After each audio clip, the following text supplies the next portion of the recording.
नमस्कार, मैं डॉक्टर हेम श्रीवास्तव। चलिए हम चर्चा करें कि कोयला वातावरण को कैसे गर्म करता है। कोयला जो कि हमने ज़मीन से निकाला, हमने माइनिंग की, हमने उसे ज़मीन से बाहर निकाल लिया। तो ज़मीन से बाहर निकालने के वक्त ही ज़मीन के अंदर जो जियोलॉजिकल एनर्जी थी या गर्मी थी, सुपर हीटेड एटमॉस्फेयर था, उससे गर्मी कोयले से हटे हुए छेद, कोयले के हटने से बने हुए छेद से निकल करके या क्रैक्स से वो बाहर आई और वायुमंडल को गर्म कर गई। बात बस इतनी ही नहीं है, हमने कोयला भी निकाला है तो कोयला खुद भी गर्म होता है। जब उतनी गर्मी से कोयला निकला है तो वो स्वयं भी गर्म होगा। तो जब हम कोयले को हम बाहर निकालते हैं तो उस वक्त ये कोयला भी गर्म है और ये बाहर आ गया। तो बाहर आकर के ये टेम्परेचर इक्विलिब्रियम की कोशिश करेगा।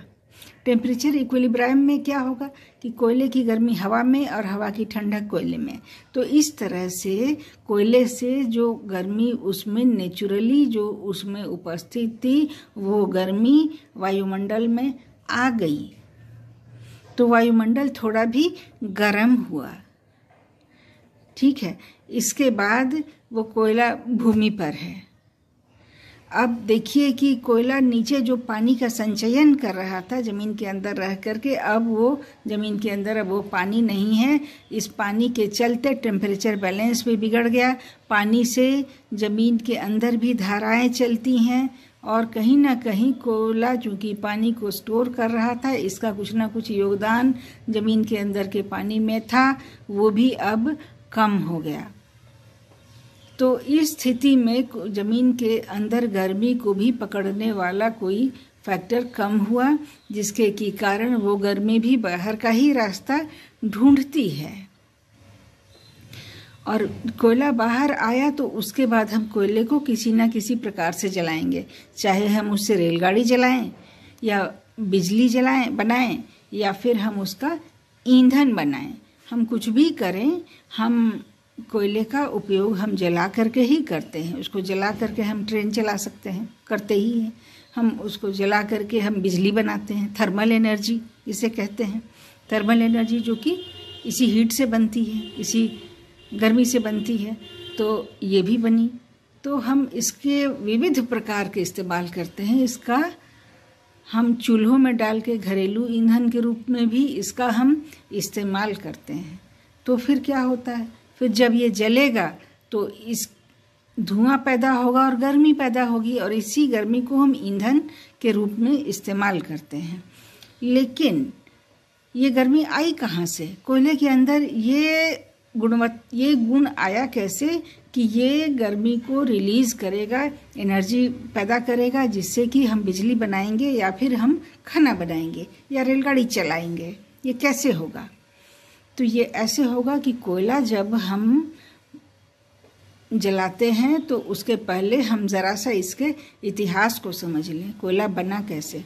तो जब फॉसिल मैटर किसी डेड प्लांट का, किसी मरे हुए पेड़ पौधों का, जंगलों का जबकि दफन हो रहा था, उस वक्त बहुत सारी प्रक्रियाएं हुई थी। और जब ये पौधा जिंदा था तब भी इसमें बहुत सारी प्रक्रियाएं चल रही थी, जो सूर्य की रोशनी की, धूप की उपस्थिति में कार्बन डाइऑक्साइड, पानी और बहुत सारे मिनरल्स के साथ इसके अंदर एक तरह की प्रक्रिया चल रही थी जिसे हम फोटोसिंथेसिस कहते हैं। और इसी प्रक्रिया के तहत ये पौधा बना है।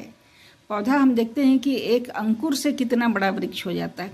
तो ये प्रक्रिया, ये फोटोसिंथेसिस वाली तब भी चल रही थी। तो ये फोटोसिंथेसिस वाली प्रक्रिया में बहुत सारे मॉलिक्यूल्स बने जिससे कि उतना बड़ा वृक्ष हमने बनते देखा। तो इसमें सिंगल बॉन्ड होते हैं। केमिस्ट्री में यदि हम जाएं तो सिंगल बॉन्ड, डबल बॉन्ड और ट्रिपल बॉन्ड का कंसेप्ट आता है। सिंगल बॉन्ड बहुत ही मजबूत और कड़े होते हैं, काफ़ी एनर्जी लेते हैं। फिर उसके बाद डबल बॉन्ड होते हैं जो कि थोड़े से ढीले होते हैं। उसके बाद आते हैं एटम्स के और मॉलिक्यूल्स के ट्रिपल बॉन्ड। ट्रिपल बॉन्ड थोड़े और ढीले होते हैं। तो जब हम जलाएंगे या किसी भी कोयले जैसे किसी भी हम मैटर को, मिनरल को हम डिसइंटीग्रेट करेंगे तो सबसे पहले उसका कौन सा बॉन्ड टूटेगा? सबसे पहले उसका ट्रिपल बॉन्ड टूटेगा। ये ट्रिपल बॉन्ड जब टूटता है तो बहुत सी गर्मी या ऊर्जा निकलती है। तो इस गर्मी का प्रयोग हम भोजन पकाने में करते हैं, भोजन भी गर्म होता है, और जब भोजन ठंडा होता है तो फिर उसकी गर्मी वायुमंडल में चली जाती है, और जैसे ही कोयला जला वैसे ही उसकी गर्मी भी वायुमंडल में चली गई। तो जलने पर जो गर्मी होगी वो जाएगी कहाँ? वायुमंडल में जाएगी। उसका प्रयोजन हम पूरा करेंगे, उसके बाद जो गर्मी बनेगी वो भी वायुमंडल में जाएगी। तो कोयला एक है, लेकिन देखिए कि वायुमंडल को कितने तरीके से वो गर्म कर रहा है। उसके बाद डबल बॉन्ड टूटेगा। उसका डबल बॉन्ड जब टूटेगा तो फिर भी काफ़ी बड़ी मात्रा में गर्मी निकलेगी, ऊष्मा उसमें से निकलती है, वो टूटती है, उसे आँच लगती है, वो खुद तपने लगता है, दहकने लगता है, जलने लगता है, क्योंकि वो स्वयं ईंधन है और इसीलिए हमने उसे ज़मीन के अंदर से निकाला है। तो वो भी और नए ढंग से गर्मी को पैदा करके वायुमंडल में वो भेज रहा है, और ये गर्मी जो है, ये गर्मी फिर जाकर के वायुमंडल में फैल रही है। और ऐसे हजारों उदाहरण सारी दुनिया में होते हैं, हजारों लाखों जगह ऐसा होगा। तो सभी का तापमान इकट्ठा होकर के वातावरण को कहीं ना कहीं गर्म करता है। तो ये हुआ कोयले का गर्मी का स्रोत, जो कि ग्लोबल वार्मिंग में साथ दे रहा है, ग्लोबल वार्मिंग को बढ़ा रहा है। फिर हम आगे बात करेंगे कि और भी क्या क्या माध्यम हैं जिनके के कारण वातावरण गर्म हो रहा है। मिलेंगे अगले वीडियो में। तब तक के लिए वंदे मातरम, नमस्कार।